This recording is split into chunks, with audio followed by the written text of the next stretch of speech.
अस्सलाम वालेकुम नाज़रीन, मैं हूँ आपका होस्ट फैसल शाह। आप देख रहे हैं वफ़ डिजिटल यूट्यूब चैनल या हमारा फ़ेसबुक पेज। आपने हमारी वीडियो देखने के लिए वक़्त निकाला, आपका बहुत-बहुत शुक्रिया।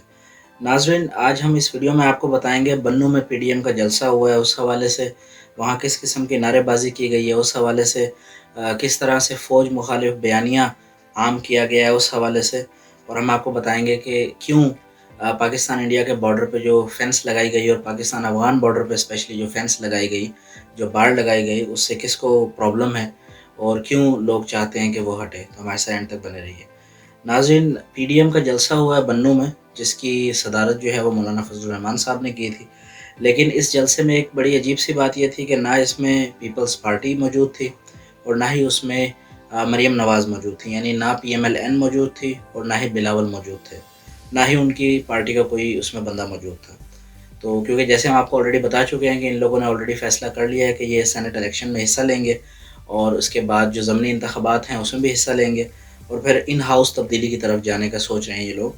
लेकिन मौलाना साहब जो हैं उनका स्टैंड शुरू से ये रहा है कि इस्तीफ़े दो और यानी इस तरह का ठा-फा वाला काम करें। तो वो बहरहाल गामज़न हैं इस पे और इसी बातगश के अंदर उन्होंने जो है पीडीएम का जलसा किया है बन्नू के अंदर। यानी जेयूआईएफ का जलसा आप समझ लें, पीडीएम का जलसा तो क्या कहना है इसे। तो लेकिन ये दोनों बड़ी जमातें हैं जनाब, पीएमएलएन भी और पीपल्स पार्टी भी। और जब ये किसी जलसे में या किसी इसमें शामिल होती हैं तो उसको बड़ी कवरेज मिलती है, मीडिया कवरेज भी मिलती है। लेकिन क्योंकि इसमें ये नहीं थी तो मीडिया कवरेज भी इतनी नहीं मिली और यानी छोटा सा ही इतना कोई कामयाब जलसा नहीं रहा ये। लेकिन जनाब वहाँ कुछ वाक़यात हुए हैं जो कि आपको जानना बहुत ज़रूरी है। नारेबाज़ी हुई है वहाँ पे पश्तो के अंदर, ज़ाहिर-सी बात है पश्तो बोलने वाले लोग थे उधर। तो नारेबाज़ी की गई है, कोई मसला नहीं अगर वो पाकिस्तान के ख़िलाफ़ ना होती। लेकिन जो नारा वहाँ पश्तो में लगाया गया है, उसका जो है हम आपको बताने की कोशिश करेंगे। लरो वब्रो अफ़गान, ये शायद प्रोनाउंसिएशन थोड़ी ऊपर-नीचे हो सकती है, उसके लिए माज़रत। इस नारे का मकसद ये है कि ऊपर से लेकर नीचे तक अफ़गानिस्तान यानी या अफ़गान सरज़मीन। तो जिसको इसका बैकग्राउंड नहीं पता वो हम बता दें कि कुछ लोगों का स्पेशली अफ़गानिस्तान में ये मौक़िफ़ है कि काबुल से लेकर पेशावर तक जो इलाका है वो अफ़गान इलाका है। और बहुत से लोग अफ़गानिस्तान में ऐसे हैं जो कि इसको अफ़गान हिस्सा ही मानते हैं केपीके को और वो ये समझते हैं कि पाकिस्तान ने इस पे गलत तरीके से कब्ज़ा किया हुआ है या इस पे अफ़गान यानी हुकूमत होनी चाहिए या अफ़गानियों की हुकूमत होनी चाहिए या यूँ समझ लें कि इस बॉर्डर कम से कम नहीं होना चाहिए, ओपन बॉर्डर होना चाहिए। तो ख़ैर ये उनका मौक़िफ़ है, आप किसी को भी कि उसका मौक़िफ़ रखने से रोक नहीं सकते। लेकिन ग्राउंड रियलिटी ये है कि जनाब 2 ममालिक हैं, एक पाकिस्तान है और एक अफ़गानिस्तान है। इंटरनेशनल बाउंड्री है, इंटरनेशनल बॉर्डर है, सारी दुनिया इस बात को मानती है। तो कुछ लोगों के मानने ना मानने से इस बात पे कोई फ़र्क नहीं पड़ता। लेकिन इस तरह का नारा लगाया गया है जनाब उधर और पाकिस्तान सरज़मीन में बैठ के इस तरह का नारा लगना ये एक बहुत बड़ी बात है। और उस वक़्त मौलाना फज़ल रहमान साहब भी वहाँ मौजूद थे जब ये नारा लगा है और किसी किस्म की कोई यानी यूँ समझ लें कि इसमें उनकी तरफ से कोई रेजिस्टेंस या कोई ऐसी बात नहीं की गई। अच्छा जी, वहाँ पे अफ़गान तालिबान के झंडे भी उठाए हुए थे कुछ लोगों ने पाकिस्तान के अंदर, जब ये नारा लगाया जा रहा था। तो आप समझ सकते हैं कि इसे क्या सिग्निफिकेंस करने की कोशिश की जा रही है। बेसिकली मामले को ज़रा डिटेल में समझने की कोशिश करें कि ये हो क्या रहा है, पीडीएम क्या कर रही है। सबसे पहले ये लोग कराची में गए, कराची में जाके इन्होंने उर्दू ज़बान को क्रिटिसाइज़ किया और ये कहा कि जो उर्दू ज़बान तो हमारी कौमी ज़बान है ही नहीं। उसके बाद ये लोग लाहौर गए और वहाँ जाके उन्होंने लाहौरियों को गद्दार कह दिया कि जी अफ़गानियों के साथ या पश्तूनों के साथ लाहौरियों ने गद्दारी की थी अंग्रेज़ों के दौर में। उसके बाद ये लोग कोयटा गए तो वहाँ जाके आज़ाद आज़ाद कोयटा, आज़ाद बलूचिस्तान का नारा लग गया। उसके बाद अभी बन्नू के अंदर जैसे हमने बताया आपको कि अफ़गान सरज़मीन के हवाले से नारा लगाया गया। तो ये एक अजीब किस्म का बयानिया पेश करने की कोशिश की जा रही है। और ये बयानिया कोई बाहर से नहीं, पाकिस्तान के अपने लोग पाकिस्तान में बैठ के ये बयानिया दे रहे हैं। तो इसकी बड़ी सिग्निफिकेंस होती है और हमें समझने की ज़रूरत है कि ये लोग जो इस तरह की बातें कर रहे हैं, ये किस हद तक पाकिस्तान के साथ सिंसियर हैं, पाकिस्तान सरज़मीन के साथ सिंसियर हैं, इन्हें कितनी मोहब्बत है पाकिस्तान से और ये लोग आखिर चाहते क्या हैं या इनका हिडन एजेंडा क्या है। तो नाज़रीन, इस हवाले से मामला कुछ ये हुआ है कि आपको जैसे हमने पहले भी अपने एक वीडियो में बताया था, हमारे चैनल पे वीडियो मौजूद है कि अफ़गानिस्तान और पाकिस्तान के बॉर्डर के ऊपर जो कि 1000 किलोमीटर से ज़्यादा का बॉर्डर है, एक फेंस, एक बाड़ लगाई गई है जो रिसेंटली लास्ट वीक में कंप्लीट हुई है। पिछले 2.5 साल में ये हुई है और अरबों रुपए का इस पे खर्चा आया पाकिस्तान गवर्नमेंट का, लेकिन उन्होंने ये लगाई है। और उसकी चंद वजूहत हैं जो लगाई गई है, लेकिन कुछ लोग बड़े नाखुश हैं इससे।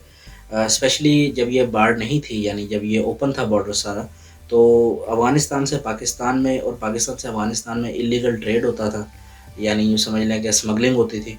आपने अक्सर सुना होगा चमन में चीज़ें सस्ती मिल जाती थी, तो वो सस्ती ऐसे मिल जाती थी कि स्मगल होके आती थी और उसके बाद उस पे टैक्स वगैरह गवर्नमेंट को दिया नहीं जाता था और इस हवाले से یہ اسمگلنگ سے نقصان ہو رہا تھا گورنمنٹ کو بہت زیادہ، اور صرف اسمگلنگ نہیں، کرمنل ایکٹیویٹیز بہت زیادہ ہو رہی تھی، وہاں سے لوگ ادھر آتے تھے کرمنل ایکٹیویٹی کر کے، کوئی بھی یعنی خود کچھ بمباریاں ہوتی تھی اور اس طرح کے کام کر کے واپسی چلے جاتے تھے، یا انریسٹ کر کے لوگوں میں بدامنی پھیلا کے واپس چلے جاتے تھے.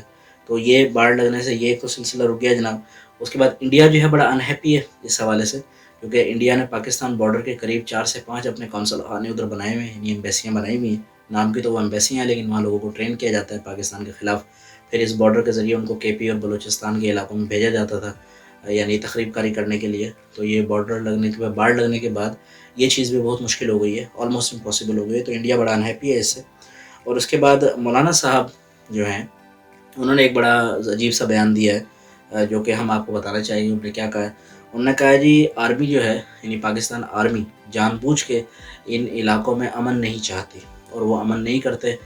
جب بھی امن آنے لگتا ہے تو وہ خدا نخواستہ کو خود ہی کچھ نہ کچھ ایسی ایکٹیویٹی کر دیتے ہیں کہ اس علاقے کا امن تباہ ہو جاتا ہے. اور اس کی وجہ وہ یہ کہتے ہیں کہ جی یہاں پہ بہت زیادہ وسائل ہیں، ریسورسز ہیں، تو اس ریسورسز کو جو ہے وہ پاک آرمی اپنے فائدے کے لیے استعمال کرنا چاہتی ہے، جس وجہ سے یعنی پاک آرمی کی نیت پہ سمجھیں کہ شک کیا گیا ہے اس حوالے سے.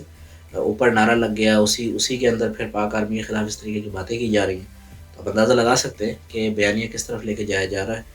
اور ان کا سٹینڈ بالکل کلیئر ہے کہ ہم جو کرتے ہیں ہمیں کرنے دو، ہماری پولیٹکس کو نہ چھیڑو، ہمیں پی ایم یعنی M N A M P S کی سیٹیں ملنے دو، ہمیں وزارتیں دو، تو ہم خوش ہیں، آپ کے ساتھ چلیں گے.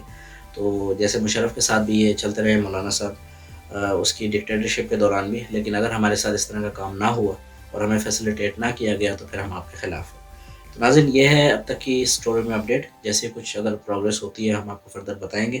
اور اینڈ پہ ہم آپ سے ریکویسٹ کرنا چاہیں گے کہ 5 منٹ کی ویڈیو بنانے میں تقریباً 3 گھنٹے کا ٹائم لگتا ہے.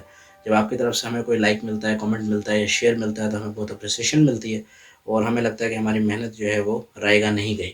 تو چینل کو سبسکرائب کریں، اپنے دوستوں کے ساتھ شیئر کریں اگر آپ کو ہمارا کام پسند آئے. پاکستان زندہ باد. اگر آپ نے اب تک ہمارا چینل سبسکرائب نہیں کیا تو پلیز سبسکرائب کر لیں، بیل کے آئیکن کو دبا لیں تاکہ آپ تک ہماری ویڈیو سب سے پہلے پہنچے.